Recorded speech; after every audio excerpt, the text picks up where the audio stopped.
let's just say Savv just decides to quit music. Who like for the underground wise, like who steps up? Like what does that look like? Like it actually is so, because like I was having a conversation, it's like there was an era before where Toronto was like so hot, bro. But now it's like you don't have anybody to get excited for other than Savv with this new generation of like Toronto artists. So it's like now when I look at Savv and it's just like, okay, Savv's super doing his thing, but who else? Yeah, who's next up? Like who's next up?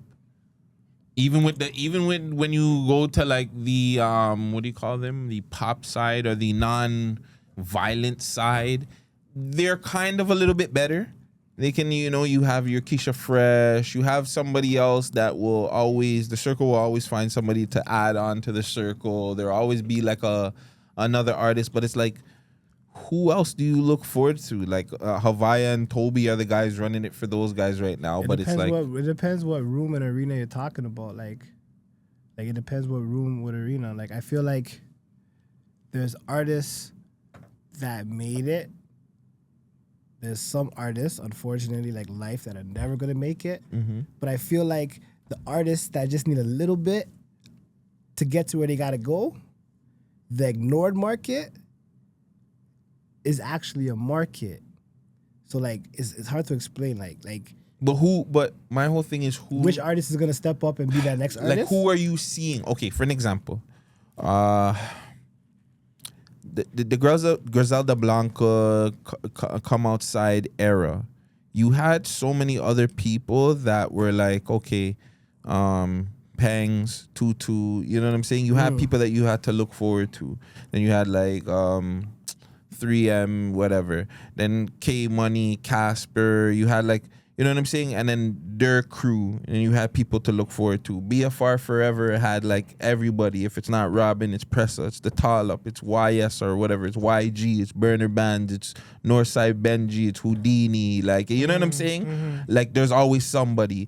Don't Get Close. You have Roni. You had TG. Can you give me an example of who you think would be next, so I could kind of see? I can't. That's the problem. I'm right there with you, man. Like that's my problem. I feel like it's not the talent's fault. That's back to my point now. It's not the talent's fault. And that's why, like, not like a promo or nothing, but that's why I love Still Tippin'. Because you have to create an environment to be able to have the artists that are being ignored to be able to show themselves. Because there's a lot of artists that are popping in the city, but they don't have that poly or whatever to put them there to make people say, oh yeah, he's next. Facts. He's next. So, sorry to cut you. You're right. Because I look at somebody like Froboy. I think he's super dope. We spoke about him behind the scenes. Like, Froboy is a super dope artist. I like Teddy Franchise a lot. I think he's a little bit different though, but like because he's been rapping for a while. He's one of my favorite rappers. Man. Yeah, Teddy Franchise is dope too. He's one of my favorite bar for bar. So there are those guys, and you're right. There are those 1-2 guys that are. There's a few of them that can punch through the cracks, but I don't think it's the artist's fault. I do think it's everybody's fault. I do think it's the industry's fault, man. One, the Toronto fan base is fucked up as hell. You know this. They'll more support fuckery than they'll support actual artists. Because then you'll have somebody that doesn't rap about gangs, guns, or anything, and then you'll have the street guys be like, oh, well, he's not real. He's not stepping. Da, da, da. I mean, not do the voice. You know what I'm saying? Like, everyone has to stay in their lane, though. Like, I bring this person up. I bring this person up on any platform I go to because I gotta show him the roses, and he's actually one of my OGs. Like Dio Gibson, for example. Okay, he makes music. He goes around the world doing his thing. He does school tours. Okay, imagine doing 2 shows a day with the school for like 3 months. That's proper bag, proper promo. You get to go home when you want to go home. We're in Canada. It's not like as if there's like a bunch of markets where someone could have a certain type of music and then get a booking at Dundas Square performing that. Facts. We're in a place where it's like you have to know your market and read the room. So it's like a lot of the people that are saying like, yo, this person go slide for this and blah, blah, blah, whatever, like shout out to Megashot. He looked at me one time and he always challenges me with a bunch of songs sometimes that I wouldn't usually hop on, right? But he put me on a song with Snoop Dogg. He has a song with Milk. You know that good for your bones. He actually wrote that song and performed that song and got royalties from that for years. Those are things that these people aren't learning to be able to make their music flourish. Like license your music maybe or something. Who's gonna teach them? That's why I know, like, knock on wood or whatever the case may be, but I gotta, like, music wise I gotta be a martyr for this shit. Music wise I gotta be a martyr for this shit. So right now we're still tipping. We work with 100 artists. I done the list and just from performances I haven't even wrote every artist. But that's an industry though, and the way we create it is like all those artists network with each other. So when one person's performing, not everyone's going outside smoking a blunt or something or whatever the case may be. And we brought them on road to actually see what it's like outside of Toronto.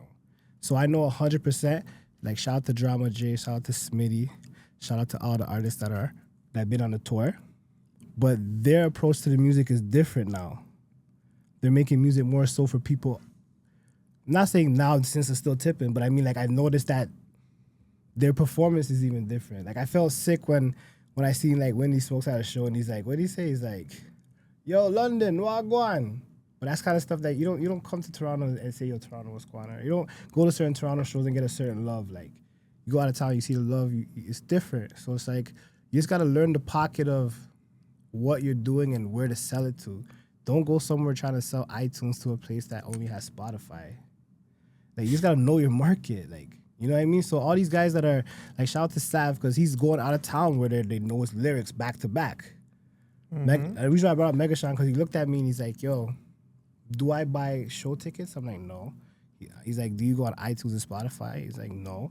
Then he's like, then why do you make music for people like yourself? I thought about it. I'm like, holy, why am I making music for people like myself? They don't buy merch. They don't do none of that. That's me mixing the personal with the business now because I'm trying to please the people around me, but there's so much people in the world. But you'd make a show based on your interests because you like strippers. You like to spend. I seen you up on Mondays. So I don't like to spend. I'm priceless. I like to spend. Okay. But you say you don't want to make music for your own kind, but you throw parties of the same fashion. See, don't you think that's like kind of contradictory? Not necessarily, because making music for my own kind is different because like Still Tip is more like a circus and I don't really like highlight that I'm performing. It's not a pricey tour. It's Still Tipping. It's like I don't necessarily even perform at my own shows. But the event space, I'm talking about the whole thought of Still Tipping. It's not a money-making thing. Still Tip is not a money-making thing. Like I mentioned, I'm down to I'm down to put my money up and my time to change the game a little bit. Like there's some people that are like, shout out to Grand Boys, right? Mm-hmm.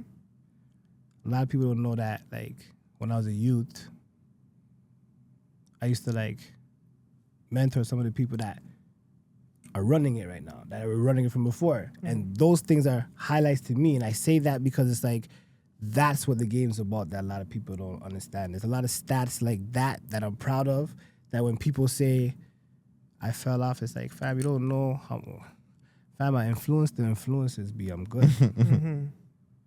Like, I've done certain things. I feel good. I know my journey here. I know why the Father put me here. Mm-hmm. So I feel good when I go to an artist and say, yo, you could go to SoulCan, you know. Like the whole experience of me working with artists and what I do right now is get a SoulCan check performing, get a SoulCan check on the radio, but let's set you up so you can do your thing. We work with certain people, certain artists. We had the dances at the shows. Now when it comes to the tour next year, we're going to have a rehearsal factory. We're going to put on shows. We're going to have everybody involved figure out what's going on because that's how everything goes. You got to know people's boundaries and shit. You got to know what to do. So it's like when you have a group of people with different frequencies, you got to find the right frequency. And Toronto's not willing to work with each other to find the right frequency. That's a fact. Therefore, this communication. So it's like this. Community, and this is like a token phrase of mine. community and unity makes community. If the community of musicians don't unite, if we have no communication, then there's no unity. So we'll never be a community. LA and these places, they have some kind of understanding, at least, of something when it comes to the music business. There's some kind of money that can be made over there. We don't have that over here. We don't have that over here. We used to have I project disagree bounce. with you, but keep going. Give me an example. What do you mean? Like right now, for example, if there was a big grant and everybody that performed at Dundas Square is going to be able to make money, I guarantee you a lot of people that don't have a name are going to get that. 100%. If there's a string of opportunities that were like 10 bands, 10 bands, 10 bands, 10 bands, 10 bands, most of the people that are popping right now, they probably won't be able to get it or perform there or whatever to acquire that bag.